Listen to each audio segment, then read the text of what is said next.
think about the long-term effects for my generation. Can you sit here and look me in the eye and say that tariffs are not inflationary? Are you kidding? Right now, everything's working because the market... Oh, bring up the market one more time. One more time. Pivot right back. The market is the American... But Kevin... Adam Mockler appeared on Abby Phillips' show, where he went head-to-head with MAGA loudmouth Kevin O'Leary. He was joined by Anna Kasparian, giving both of them the perfect opportunity to push back against O'Leary together.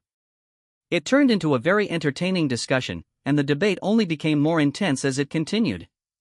We're going to look at the biggest moments featuring Adam Mockler, Anna Kasparian, Kevin O'Leary, and the rest of the panel on Abby Phillips' show, and I'll be sharing my own thoughts and reactions along the way. So let's get right into it. Yes, at the table is Adam Mockler, Midas Touch's Gen Z creator. This is the moment, the type of dichotomy that I think is playing out here. On the one hand, it's completely uncontroversial for these suspects, because there were two of them, to be apprehended, deported if they were here in the country illegally. But on the other hand, Americans are also saying we want this to be more targeted. But the Trump administration is definitely going to use this incident to pursue what they're doing right now, which is mass deportations. Yeah, first of all, the shooting is absolutely horrific, and every American should be okay with deporting people who are criminals and who are dangerous and here illegally. But that is not what the Trump administration is prioritizing. They have reallocated funds meant for the deportation of criminals to the deportation of farm workers. Farmers have been complaining about this directly to Donald Trump, to people who are showing up to immigration hearings. They show up to their hearing and they get directly targeted. ISIS camping there. Or what about the 82-year-old who his family was told he was dead and he was found in Argentina? Trump's popularity on immigration has dropped 10 points over the past few months, and 70% of Americans want him to focus more on lowering prices, but he's deporting farm workers, enacting more tariffs. It's not popular. Kevin, is there more targeting that could happen here that is actually responsive to what Americans say that they want? I agree with this narrative between those that have committed crimes, documented crimes multiple times, versus a farm worker who's been here for 20 years illegally, but is maintained his ability to work and provide productivity to the economy. This is a very delicate situation. And I think it's threading the needle for Trump because he has said the same thing. Look, if you worked on a farm and you've been, haven't been charged with anything and you're providing productivity to the economy, maybe we should work something out there. And this is where I think the challenge is. You talked about his polls dropping on this. I kind of agree with this. If you're a criminal and you've been charged, you're out of here. I think everybody agrees with that. But if you've actually come into the country and been here a long time, had children here that are American citizens, and you provided productivity to the economy, and you're supporting farming, which is one of the categories or sectors where there's a lot of these people, I kind of get it. And then just to be clear, I mean, I think that it's farm workers, but people who work in restaurants, yes, household, domestic employees, they're also they're inputting productivity into this economy, and they're actually maybe a larger chunk of the undocumented. Well, you have to understand, Kristi Noem is giving a pathway for the illegals to become citizens. They're saying, here's $1,000.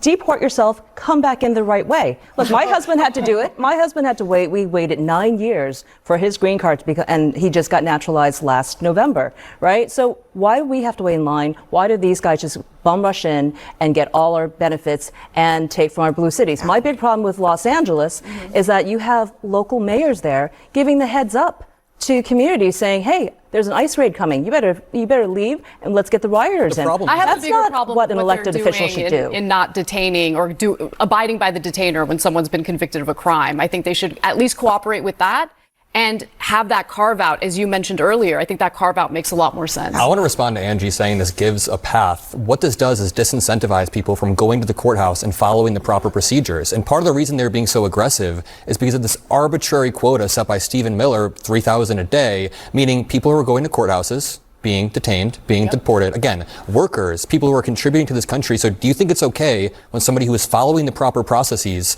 is then kind of like hoodwinked? Not if they came in here illegally in the first place, right? It's not. Why didn't they apply? They came through asylum process. But that's the thing. That's the thing. Well, they're criminalizing asylum. That's what's happened, right? Yes. Trump has criminalized. Oh, no. Yes, actually. Trump has criminalized the legal process of asylum. Basically, if you come here and you're abiding, right? You're showing up to court because you're following the rules. Pablo. I'm not worried about We are it. 2 weeks from the new deadline for nations to make trade deals or face new tariffs. And the Commerce Secretary is once again promising he's got the goods. Oh, they're going to love the deals that President Trump and I are doing. I mean, they're just going to love them. This is going to be, the next 2 weeks are going to be weeks for the record books. President Trump is going to deliver for the American people. The president has been saying he has 200 deals ready to sign, but the truth is the results have been limited at best. And the amount of teasing is a trend. You're going to see over the next month or so, we're going to roll out dozens of deals. Oh, there are so many coming, and you're going to see deal after deal. This is going to start coming next week and the week after and the week after. We've got lots of them in the hopper. We're going to announce a whole bunch of deals over the next week or so. Are you confident we can get these the big ones, the big deals done? I have them done. The next 2 weeks are going to be weeks for the record books. The whole 2 weeks line has become one of Donald Trump's oldest political tactics. He knows the media usually doesn't stay focused on the same story for very long, so he keeps promising that something big is coming in 2 weeks. By the time the deadline arrives, most people have already moved on to the next big headline. He used the very same approach during his first term when he repeatedly promised a brand new healthcare plan, claiming it would be ready in 2 weeks. It wasn't a promise he made just once either. He kept repeating it again and again because he knew the media would eventually stop asking about it and wouldn't seriously hold him accountable for never delivering on it. It was just a couple days ago. So far, only 4 trade agreements have been announced. Kevin, when are the deals coming? Bassett tempered the enthusiasm from Japan over the weekend at the American Pavilion, and he spoke again this morning about this. He referenced, I want quality deals, not fast deals. Do you mind if I play it? We have the soundbite. Let's play let's listen Scott to Bassett. it. Yeah. I know Abby Phillip comes across as a genuinely kind and respectful person, but I wish she didn't feel the need to ask, do you mind if I play the clip? I'd rather see her take charge of the conversation and simply say, Kevin O'Leary, here's the clip. Let's watch it. Then just play the video and let the facts speak for themselves. August 1st is a week from Friday, I think, and I think that's on everyone's mind. Any progress that you can report on some of our big trading partners? Look, Joe, talks are moving along, but the important thing here is the quality of the deal, not the timing of the deals. Again, we're proceeding at pace with the negotiations, but we're not going to rush for the sake of doing deals. How can you say we should pay attention to the quality rather than the speed when the entire promise was 90 deals in 90 days? They were going to get it done fast, reshape the global order, and Kevin says the stock market thinks these tariffs are going to work, but no, the stock market doesn't believe Trump. When he announced the Liberation Day tariffs, it's an all-time high today. The stock market immediately dropped when he announced Liberation Day Where tariffs. are we today? After he vacillated, people don't believe him. All-time Countries high don't in believe all-time him history. because nobody believes that he's being all-time serious. high I think you guys are saying the same thing, just by the way. All-time high. I mean, they're at all-time high. His You point can't is that debate at an all-time yeah, high I because know. nobody His believes point him, is Kevin. that they're at an all-time high because nobody believes Trump. Every index. Because he keeps moving the goalposts. I'm so glad you played the footage. I was literally laughing watching Howard just like going every few weeks promising all these deals. And Besson should have sent that, and shouldn't have been an appearance, should have sent that as a text message directly to Howard Lutnick, because that was clearly what that guy needs to hear.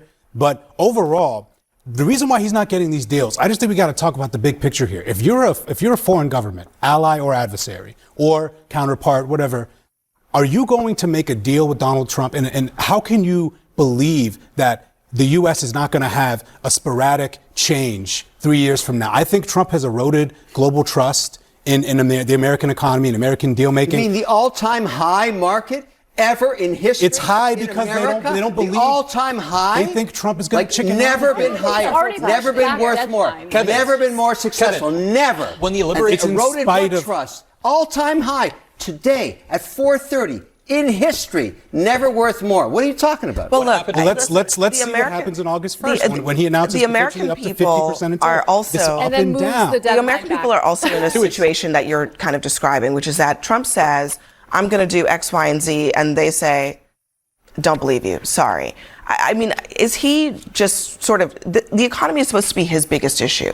It's the thing that he did the best on in his first term. Yep. Now he's getting really low marks on it because of this tariff issue. No, he's completely turned around the Biden. He has completely changed his position. Just look at what's happening with gas prices right now. The cost of everyday essentials has increased, and owning a home has become out of reach for many Americans. The economy used to be one of Donald Trump's biggest strengths politically, but that advantage has largely disappeared. For years, there's been a belief that Republicans are better at handling the economy than Democrats, but the facts tell a different story. Most of the jobs created over the past several decades have come during Democratic administrations.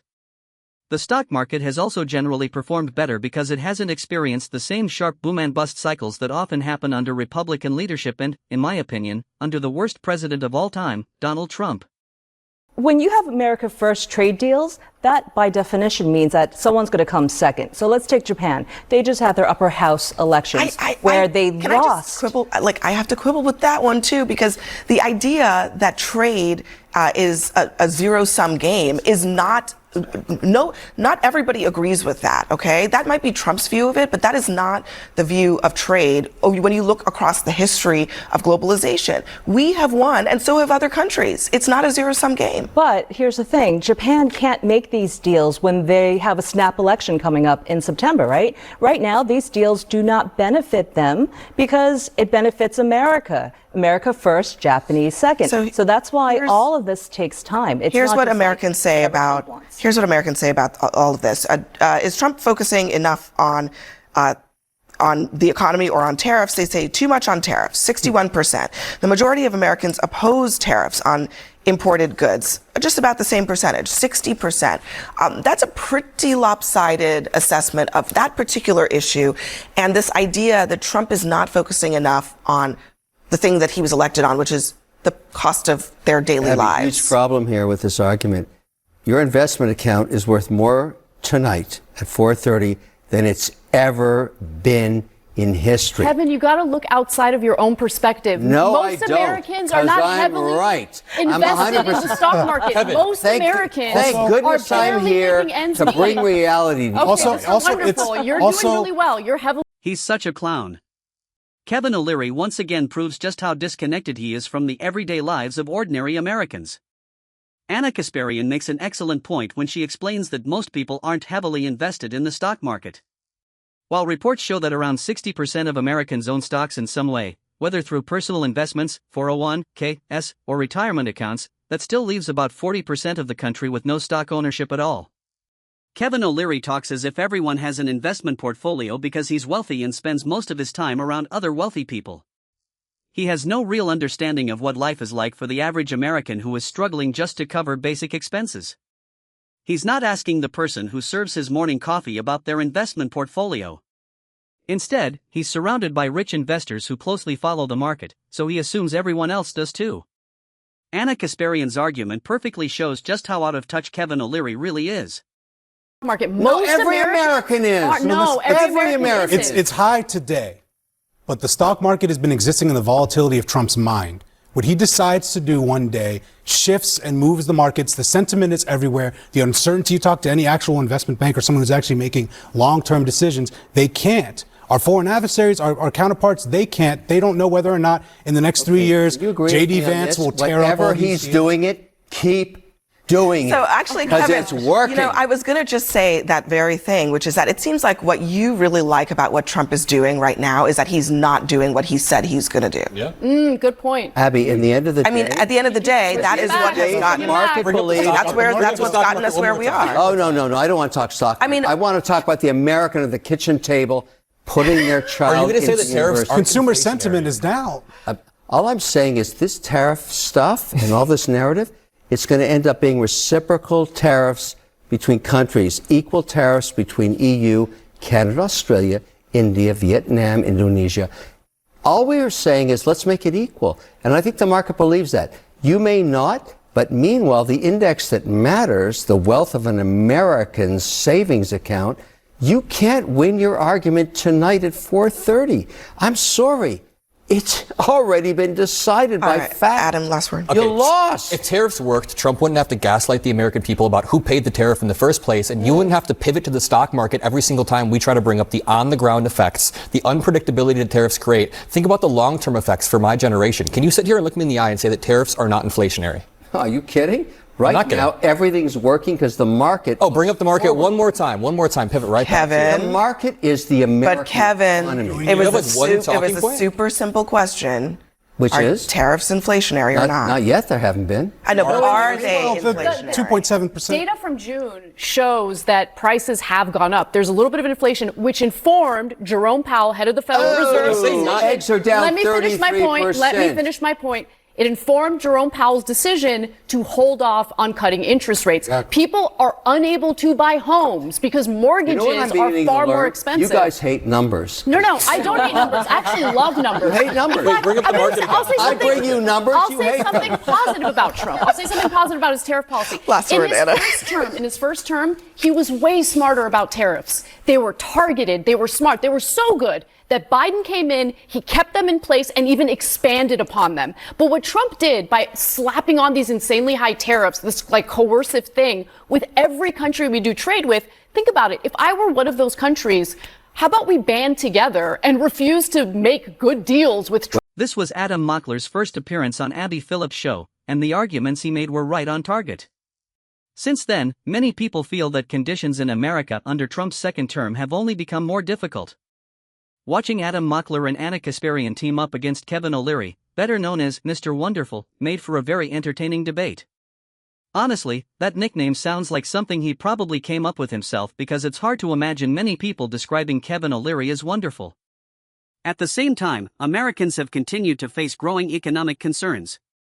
Tariffs have driven up the cost of many products, and now Trump has proposed tariffs on prescription drugs imported from other countries, a move that critics say could make medications even more expensive for Americans who already pay some of the highest drug prices in the world.